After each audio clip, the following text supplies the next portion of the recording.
Қайырлы күн достар, менің каналыма қош келдіңіздер. Бүгін менде жаңа рецепт, осындай жұмсақ үлпілдеп болып шығатын булочканың рецептіменен бөлісетін боламын. Видеомды соңына дейін көріп, маған қолдау білдіріп, каналыма тіркеле кетіңіздер. Өте керемет рецепттердің бір түрі. Отбасыңызға жасап берсеңіз, балдарыңызға бәріне ұнайтыны сөзсіз. Ал ендеше бастайтын боламыз. Осындай керемет болып шығады. Міндетті түрде жасап көріңіздер. Ең алдыменен енді осындай шұңылдау ыдысымызға айранымызды және де жылы сүтімізді құямыз.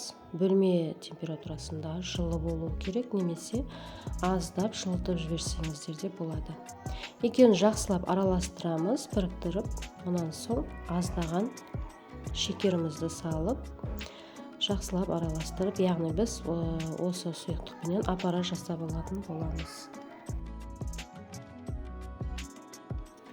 Енді ашытқымызды салып, жақсылап араластырып алатын боламыз. Ашытқының осындай құрғақтай түрінен және де өз қалауларыңыз бойынша дағдалған күйінен салсаңыздар да болады. Және де ұнымызды електен өткізе отырып салатын боламыз. Қою болу керек.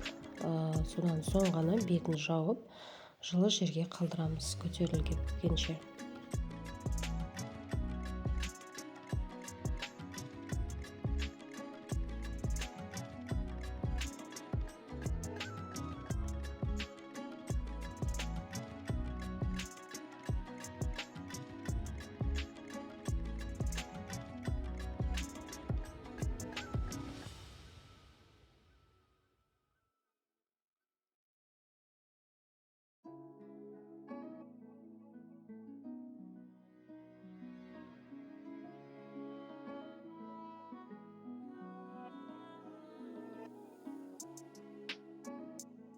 Қоюлығы осындай болу керек, бетін жауып жылы жерге қалдыратын боламыз. Енді сұйықтығымызды дайындаймыз. Бір жұмыртқамызға тұзымызды саламыз, және де ерітілген сары майымызды құйып, және де оған қантымызды салып, барлығын біркелкі етіп араластырып аламыз. Менде тәттірек болу үшін қантты көптеу салдым. Оны ерігенше біркелкі етіп араластырып алыңыз.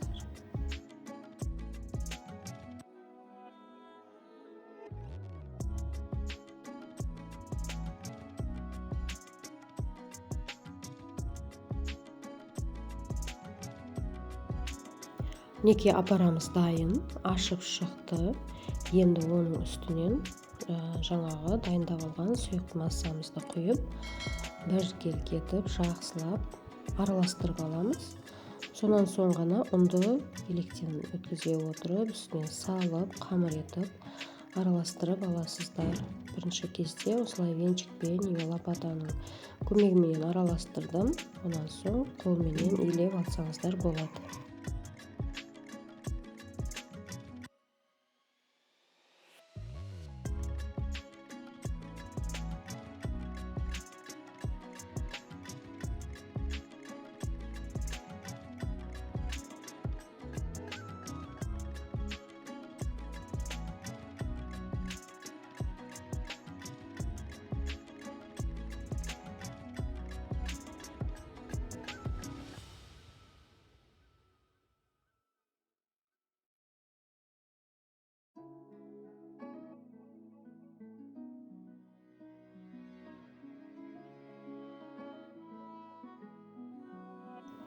Неке қамырымыз осылай дайын болды. Енді ыдысымызды және қамырымызды аздап майлап, бетін жауып, жылы жерге ашытып аламыз. Мінекей қамырымыз осылай ашып шығады. Өте керемет, жұмсақ, және де ыдысқа да жабыспайды. Осындай болу керек. Мінекей осылай жасап аласыздар. Және де кішкене ұн сеуе отырып, екіге бөліп, дәл видеодағыдай етіп жасап шығыңыздар. Достар, менің каналыма қолдау білдіріп, қазақша контенттің дамуына өз үлестеріңізді қосып, менің каналыма тіркеле кетулеріңізді сұраймын. Менің каналымнан өздеріңізге қажетті барлық рецепттерді таба аласыздар. Қазақша рецепттер барлығы түсінікті, және де қарапайым заттардан жасалатын тамақ түрлері үйренсеңіздер болады. Мінекей ұнымызды себе отырып, қамырымызды осылай бөліктерге бөліп аламыз.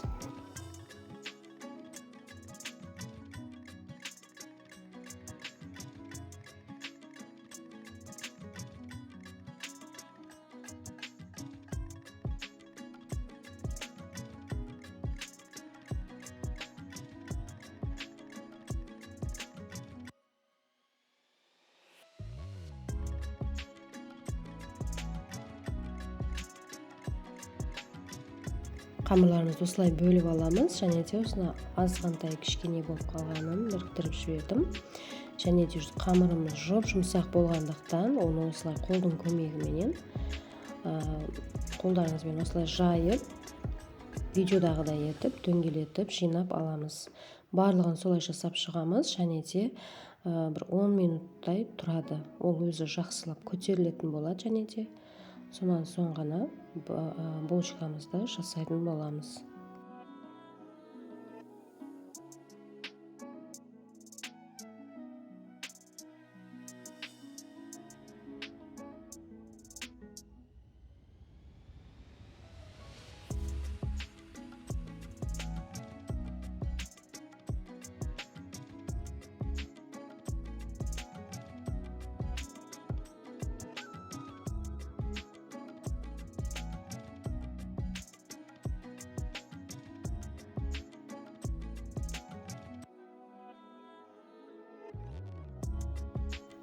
Қамырларымыздың бетін жауып, аздаған уақытта қалдырдық. Енді кішкене көтерілгеннен соң, кішкене оқтаудың көмегіменен ұзыннан және жалпақтығы бойынша да жайып, қамырымызды қоясыздар. Жайып қоямыз, және де біріншілерінен бастап жұмыс жасайтын боламыз. Өйткені ол барлығын жайып болғанша, бірінші жайған қамырларымыз көтеріліп тұратын болады. Дәл осылай жасап шығасыздар.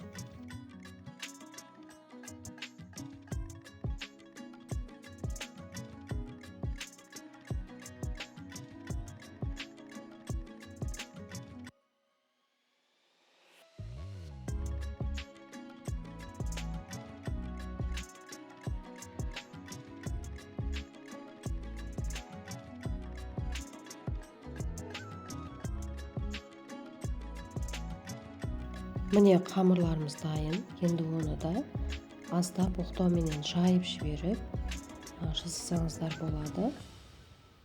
Өзі көтеріліп шығатын болады. Міне осы қамырымыздың үстінен аздаған сұйық май жағамыз. Сонан соң кесіп, дәл видеодағыдай дөңгелектеп булочкамызды жасаймыз.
Екінші булочканы жасап көрсетіп жатырмын. Екі ұшын солай басып біріктіріп жібересіздер, және де осылай орап шығасыздар.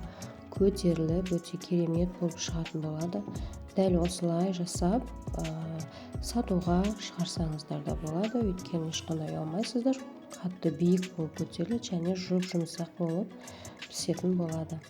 Мінекей ыдыстарымызға қойып, енді оны аздаған уақытта тағы да көтерілуге қалдырамыз. Сонан соң ғана жұмыртқаның сарысына кішкене сүт қосып жіберіп жағып шығамыз. Ол кебіңкірегеннен кейін ғана үстінен құмшекерді сеуіп қойсаңыздар болады. Қалауларыңыз бойынша күншіт немесе мак сепсеңіздер де болады. Қалауларыңыз бойынша ол да өте әдемі жұмсақ болып шығатын болады.